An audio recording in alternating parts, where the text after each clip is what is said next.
ഹബീബായ മുഹമ്മദ് റസൂലുള്ളാഹി സ്വല്ലല്ലാഹു അലൈഹി വസല്ലമ തങ്ങൾ അവിടുന്നതാ മനുഷ്യന്റെ ആയുസ് എന്ന് പറഞ്ഞാൽ വളരെ കുറവാണെന്നല്ലേ പഠിപ്പിച്ചിട്ടുള്ളത്. നമ്മുടെ ആയുസിന്റെ കാര്യം ഞാൻ നേരത്തെ പറഞ്ഞല്ലോ.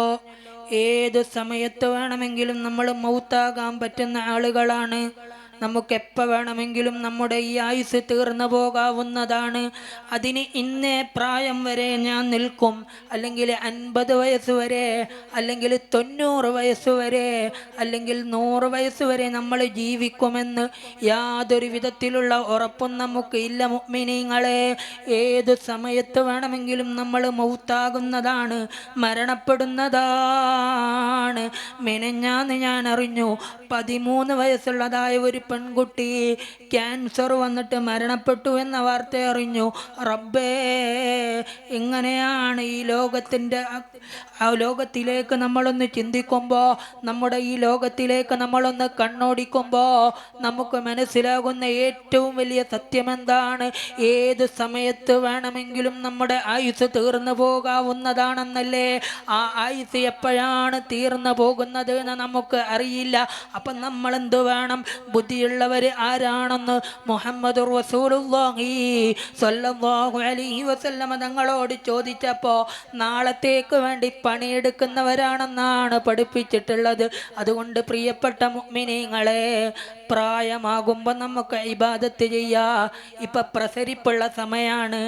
ഇപ്പം എന്ത് വേണമെങ്കിലും എൻ്റെ കയ്യിൽ നിൽക്കുന്നതാണ്. ആരോട് വേണമെങ്കിലും ഒളബിൽ സംസാരിക്കാവുന്നതാണ്. ആലിമീങ്ങളോട് ചൂടാവുന്നതാണ്. ഉമ്മമാരോട് ഉപ്പമാരോട് മോശത്തരം വിളിച്ച് പറയാമെന്നൊക്കെയുള്ള ധാരണ ഉണ്ടല്ലോ. അതെല്ലാം കൽബിൽ നിന്ന് മാറ്റിയിട്ട് എത്രയോ ആളുകളാണ് നമ്മുടെ ഈ പള്ളിക്കാടുകളിൽ നമ്മളൊന്ന് പരിശോധിക്കുമ്പോൾ, എൻ്റെയും നിങ്ങളുടെയും പ്രായത്തിലുള്ള എത്രയോ ആളുകളുടെ ഖബറുണ്ട്. ആ ഖബറിലേക്ക് അവർ പോയത്, പ്രിയപ്പെട്ട മുഅ്മിനീങ്ങളെ, അവരുടെ ആയുസ് തീർന്നത് കൊണ്ടാണ്. അതുകൊണ്ട് നമ്മളും മൗത്താകുന്നവരാണ്. ആ സമയത്ത് ഈമാനോടുകൂടിയുള്ള മൗത്താണ് നമുക്ക് വേണ്ടത്. ഈമാനോടുകൂടിയുള്ള മൗത്താണ് വേണ്ടത്. ആ മൗത്ത് വേണമെങ്കിൽ എന്ത് വേണം? അവിടെയാണ് നമ്മൾ ഇന്നിവിടെ അനുസ്മരിക്കുന്നതായ സുഹൈൽ മോൻ്റെ മഹത്വം നമുക്ക് മനസ്സിലാകുന്നത്. ആ മോനിപ്പം മരണപ്പെട്ടിട്ട് 1 വർഷത്തിൻ്റെ അടുത്തായി. അല്ലാഹുവേ, ആ മോനിക്ക് നീ സ്വർഗം നൽകണം റഹ്മാനെ. ജീവിതകാലത്ത് ചെയ്ത എല്ലാ ഹസനാത്തുകളും അല്ലാഹുവേ ആ മോൻ്റെ ഖബറിൽ നീ മുതൽ കൂട്ടാക്കണം റഹ്മാനെ. ആ മോൻ്റെ മാതാപിതാക്കൾക്ക് നീ നല്ല ക്ഷമ നൽകണേ റഹ്മാനെ. പ്രിയപ്പെട്ട മുഅ്മിനീങ്ങളെ, നമ്മളൊന്ന് ചിന്തിക്കണം, നമ്മളൊന്ന് മനസ്സിലാക്കണം. എന്തേ ചെറിയൊരു മോനാണ് നമ്മൾ ഇന്നും ഇവിടെ അനുസ്മരിക്കപ്പെടുന്നത്. ആ മോൻ്റെ വഴിയേതാണ്? അത് ആലിമീങ്ങളുള്ള, സാദാത്തുക്കളുടെ നേതൃത്വത്തിലുള്ള ആലിമീങ്ങൾ നേതൃത്വം കൊടുക്കുന്നതായ ഈ പ്രസ്ഥാനമാണ്. ആരൊക്കെ മറന്നിട്ടും ആ മോനെ ഈ കൂട്ടുകാർ മറന്നിട്ടില്ലല്ലോ. ആരും മറക്കാതെ ആ മോനെ ഇന്നിവിടെ അനുസ്മരിക്കപ്പെടുന്നത്.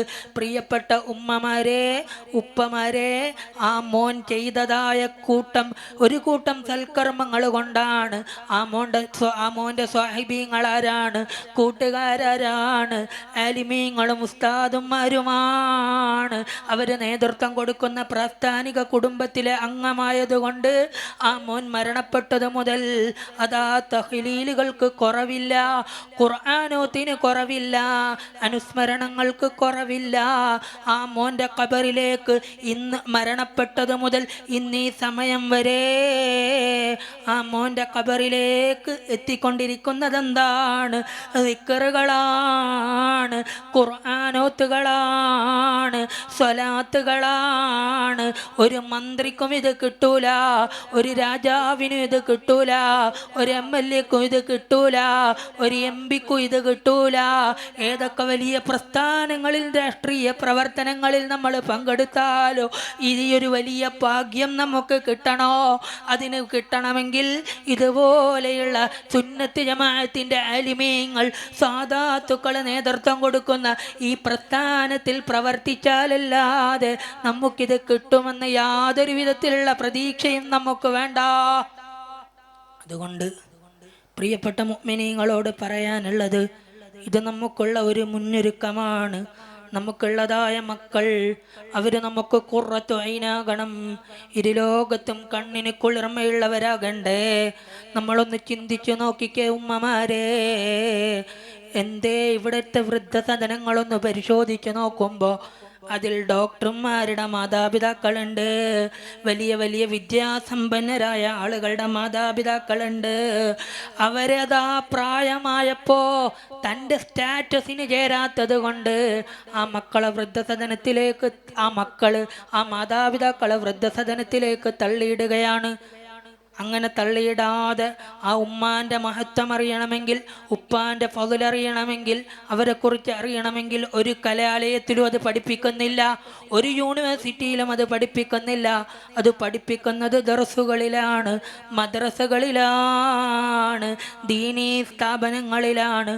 അതുകൊണ്ട് എൻ്റെ ഉമ്മമാരോട് ഉപ്പമാരോട് പറയാനുള്ളത്, അല്ലാഹു നമുക്ക് അമാനത്തായി സൂക്ഷിപ്പ് സ്വത്തായി തന്ന ഒരു മകൻ ഉണ്ടെങ്കിൽ അവനെ ആലിമാക്കണേ. എന്തിനാണെന്നറിയുമോ?